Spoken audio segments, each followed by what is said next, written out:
રાજ્યના આરોગ્ય મંત્રીએ આજે સુરતની નવી સિવિલ હોસ્પિટલની સરપ્રાઇઝ મુલાકાત લીધી હતી। હોસ્પિટલના ડોક્ટરો અને દર્દીઓ સાથે તેમણે વાતચીત કરી હતી। રાજ્યના આરોગ્ય મંત્રીએ સુરત નવી સિવિલ હોસ્પિટલની આજે સરપ્રાઇઝ વિઝિટ કરી હતી। દર્દીઓને પડતી મુશ્કેલી બાબતે ડોક્ટરો સાથે ચર્ચા કરી હતી। આ સાથે સારવાર લેવા આવનાર દર્દીઓ સાથે પણ તેમણે વાતચીત કરી હતી। ગરમી અને પાણીજન્ય રોગોને લઈ તેમણે સમીક્ષા કરી હતી અને નવી સિવિલ હોસ્પિટલમાં ડોક્ટરો સાથે મીટિંગ કરી જરૂરિયાત બાબતે સરકારને રજૂઆત કરી નિરાકરણ કરાશે તેવી પ્રફુલ્લ પાનસેરિયાએ બાહેંધરી આપી હતી।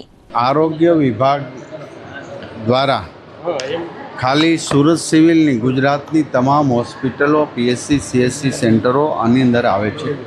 આ મારો વિભાગ છે અને વિભાગમાં મારે જવું જોઈએ અને હું આવતો હોઉં છું। એ માટે આજે હું સિવિલના માટે સમય ફાળવી સુરતમાં સ્પેશિયલ તમામ વિભાગો પ્રશ્નો હજી આનાથી કેટલું સારું કરી શકાય ગરીબ દર્દીઓ માટે।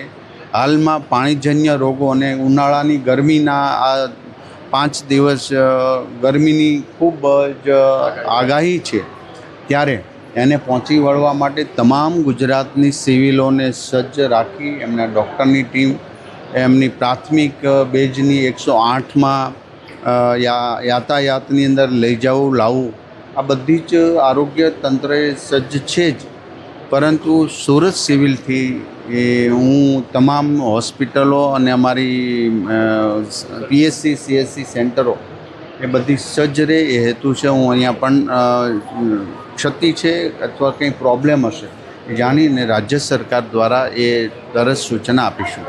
હાલ મહારાષ્ટ્રના નવાપુરમાં જે બર્ડ ફ્લૂનો કેસ સામે આવ્યો છે તેને લઈ તેમને નિવેદન આપ્યું હતું। તેમણે કહ્યું હતું કે રાજ્યમાં હજુ એક પણ એવો કેસ આપણે ત્યાં સદનસીબે નોંધાયો નથી અને આ કેસ ન નોંધાય તેવી અમે પ્રાર્થના પણ કરીએ છીએ। આ ઉપરાંત તેમણે નિવેદન આપ્યું કે સિવિલ હોસ્પિટલ એ મારો વિભાગ છે। હાલ ગરમીની આગાહી અને પાણીજન્ય રોગોને લઈ તમામ બાબતે ડોક્ટરો સાથે ચર્ચા કરી છે અને જે ક્ષતિઓ સામે આવી છે તે તમામ વિશે મેં ચર્ચાઓ કરી અને સરકારમાં રજૂઆત કરવાની બાહેંધરી આપી છે।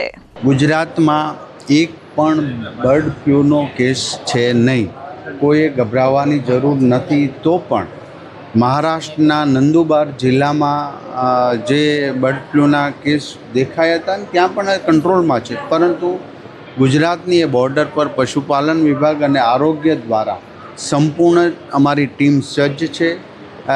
અરાઉન્ડ 10 કિલોમીટર સુધીના તમામ ગામો વગેરેમાં ટેસ્ટિંગ કર્યું છે। પોલ્ટ્રી ફાર્મ છે એમાં પણ મરઘાઓના ટેસ્ટ કરી અને ચકાસણી લેવામાં આવ્યો છે।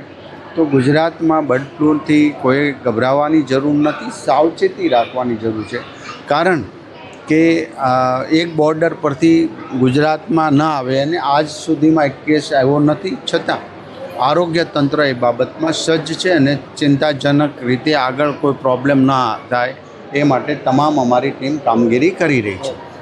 Bureau report S24 news Surat.